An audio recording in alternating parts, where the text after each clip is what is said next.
I kako je Boris voleo ovako malo da cirka, on kaže, ajmo tu negde na piće. I otišli smo Marko Nikolić, on i ja.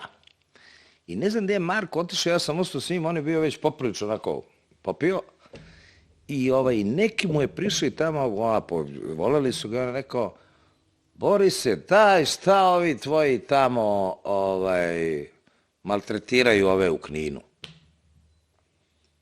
I on je rekao, koji moji? Pa ovo tamo. I ja vidim Borisa koji je onako, inače jedan uvek tako dobroćudan čovek, nasmejan, lagan, onako, sve prebacuje na šalu i prvi put ga vidim ozbiljnog, onako, malo popio, kaže on, niste razumio, koji moji? Koji moji maltretiraju neke tvoje?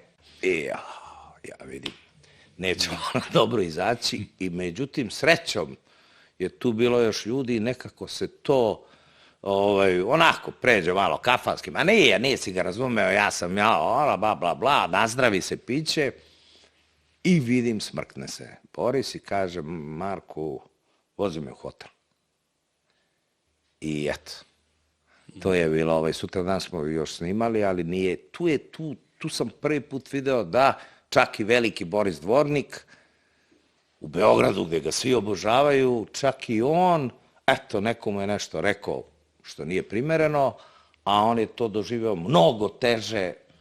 Mogao je on preko toga da pređe, da kaže, ajde, pusti, ali nije hteo da pređe, nego je rekao, čekaj, koji moji, koga maltretiraju.